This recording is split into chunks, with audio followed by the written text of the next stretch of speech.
In this video, which is part 41 of the Coinmarketcap chart for Chartjs, we're going to work on the tooltip, and what we're going to do is we're going to give it its first shape here. As you can see here, we're going to make sure it will move along and follow our mouse cursor. So let's start to work on doing this.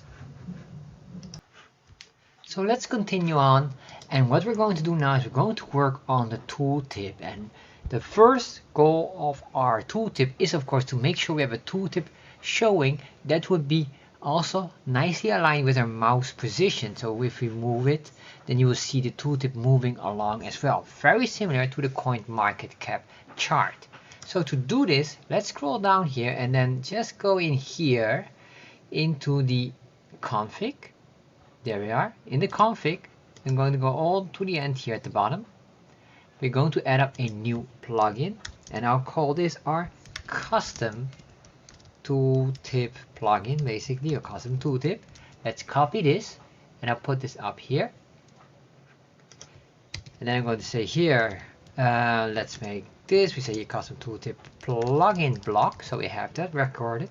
And then what I want to do here is say constant custom tooltip plugin block, and then I'm going to say id equals this comma, and then we're going to say here when do we want to draw the item.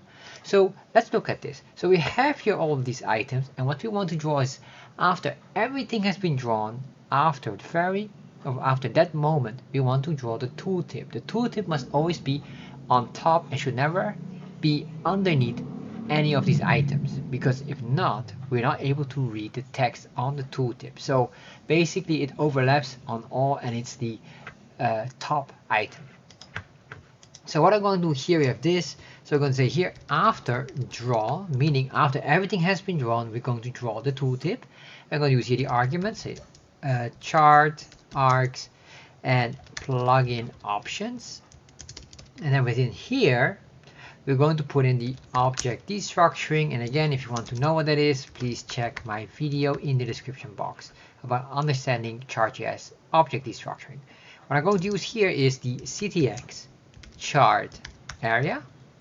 Next, within here we're going to use, probably we won't be using many of these, but just in case, top, bottom, left, right, and width and height. So top, bottom, left, right, width and height, and of course you can always remove them afterwards, which one you don't use. So then we're going to do the scales, and we'll say here the scales X and Y. So once we did this, we'll say here ctx.save, save all variables above, and then scroll down here, make sure this is a semicolon, and then in here we're going to draw the item. And what we're going to draw is, well, we're going to create a very simple rectangle basically. So I'm going to say ctx dot begin path, and then we're going to say here, and this is just a quick note, I am not able to create the exact duplicated item there, and the reason why is because of the shadow effect. Because of that, I cannot use a white background color, because normally with the shadow effect you can do a nice white background color, but what is happening if I do a shadow effect, everything here creates a shadow effect as well, and it slows down the chart tremendously. Because of that, which is extremely pity, I'm not going to do that. I will eventually research for an alternative way how to solve that, but so far I've not been able to fix that. So I thought if the shadow doesn't work, fair enough, just use a other color. I'm going to accept that tiny flaw. So then what I'm going to do here then is I'm going to say here ctx.fill style equal, and I'm going to make this here just a gray color, the RGBA, and very similar to what we have here, or this one here. I don't know which one exactly it was, but I do know the numbers. It's 102, 102, comma 102, and here let's say 0.2. That should be it. And then what I want to do as well is I want to have a border, and the border is very important for us as well. And why? Because I want to have here rounded borders, or like a border radius, and that cannot be done with a fill style, or maybe it might, but I'm not aware of how. So what I'm going to do here is a nice trick, so that will save us. So I'm going to say here ctx.fill, sorry, that should be fill stroke, or sorry, there's not a fill stroke, it's a stroke style. Alright, and then here I'm just going to copy this color. So I'm going to assign this here, Then what I want to do here is to go here ctx.line join, which basically indicates how will the corners be designed, and then this is basically a rounded item. So I'm going to say here round, and then what we're going to do as well, because I want to have the border have a nice thick border, so the rounded border radius is very clear. So I'm going to ctx.line width equals 5. So once we have that, we're not done yet. What I want to do now is to get the position. So I'm going to say here ctx.fill rectangle, and if we do this, we need the x, the y coordinates, so the x and y coordinates, and then after we need the width and the height itself. So for this, I'm going to put in here a fixed amount of width, 150, and you can do anything you want. And I've looked at it and I noticed that the Coinmarketcap has a huge size of 300 or 280 by 100, and I thought that is maybe too much for our chart. So what I'm going to do is 150 by 50. I think that is more than sufficient for our case. So then what I'm going to say here, the fill rect, the x coordinates, well, let's make this first 10, and then for the y coordinates, for that I just put it on 20. So if I save this, refresh, as you can see here we have the item, but if we really look carefully, we have still corners here, sharp edges. The reason why is fill rect focus on the background color, not on the border color, which is the stroke. So we're going to say ctx.stroke rectangle, and exactly the same coordinates. Put that in there. So once we did that, I'm going to say ctx.close path to close this element, and I'm going to say ctx.restore to undo whatever we just did, and make sure it's semicolon. Save that. Now refresh. Alright, so now we have this here, and you can see here this colors is well, I guess slightly bigger, but that's alright. We're going to look into this later on. However, this is the item, and I guess maybe we could do it a different color, or let's see if we do 3, what happens here. You can see here.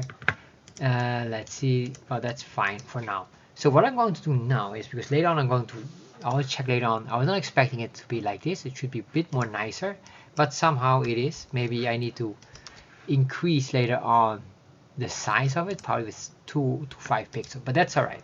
Not important for now. What I want to do is, if I move my mouse cursor, I would like this to follow along. So to do that, what I need to do here, because this here will not work unless we have what we call an event listener on the mouse move. I'm going to put that function inside our inside our after draw function. So that will mean we're going to say a chart, and the chart here refers to chart number 1, by the way. So make sure, because we're still in chart number 1, because this is config of chart 1, remember, not config number 2. If it's number 2, then it would be chart 2. So in here, say that dot canvas dot add event listener, and then in this listener, make sure you spell it correctly, you're going to say here mouse move. So we trigger it on mouse move, comma, and then we're going to say this event should be registered. So then what I want to do here is the following. I want to say here now tooltip positioning or position. So the reason why I need this is because with the E or the event here of the mouse move, I can track where we're moving on. And since we already have chart here, which is chart 1, I can say here I want the chart and I want the E, which is the mouse move event. So then tooltip position can be done here. I'm going to put a function here and tooltip position. I'm going to do it like that. What I want to do, this one should be just cut and put up. That's just a bit more neat. So these two are together, and this is a bit different. So there we are. Of course, it's up to you, but it's just for organization. So then I just put in some semicolons. That's just to keep it neat. Cut this out. Put that in there. Indentation here. And then what I want to do is the following. I want to say here will be chart, comma, E. And I guess I think this is quite redundant to do if the object is already there. So this is maybe just ridiculous. It's just no need for it. And the E, I will just call this the mouse move. since we already have it, we're just using this same variable here, so it's no need to put that in here as a parameter. This doesn't make any sense. So we have this here. Once we have this, I want to make sure we get the coordinates. So the coordinates for this one is, of course, you probably might know already, but let me just show you just to be sure. This dot offset x. If I save that, open up developer tab, refresh, and then move, there we are. So we get this value here. Alright, so, and alright, that's very interesting. You get all of that. So then what I want to do here is eventually I want to cut out this part. We will cut out this, put it in there, put it in here. So we have this position. Now if I save, we should see here some movement. As you can see here, we get this movement, and I realize it becomes a solid color. So why is it becoming a solid color? And that is the tricky part here, because we have this animation loop here that is looping 36 times. And you might say, well, why don't we put this outside as a function? The thing with that is I have to figure out which function will not overlap each other, because we have multiple updates, and I've noticed that I've tried that and tested myself. If I put this in a separate function just outside here, let's say here down, if I would do it here just all at the bottom, what will happen is, because we have these other functions here that's doing an update, what happens, it resets everything, and it can give us a headache.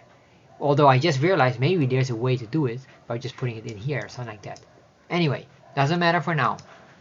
I wish I figured that out previously for that, but anyway, let's leave it for that, and then later on, in our next video or another video, I will move that away, if ever. So let's do that. Tooltip. So now we have this here. So we have this one here. Let's save that, refresh. Let's move this. There we are. And what I want to do is just give this 20 pixels to the left or to the right. So it's plus 20 pixels, plus 20 pixels. Save that. Refresh. Now if I move, all right, so this works, but you can say here, look, we're getting here clipped off, it should move to the right side, and here, well, here this is fine, but look at this should not be as well. So we have some work to do here, and as well, you can see if my crosshair goes up, this item should go down. So we should never, our mouse cursor should never touch the tooltip box. In the next video, we're going to fine tune that by doing exactly that.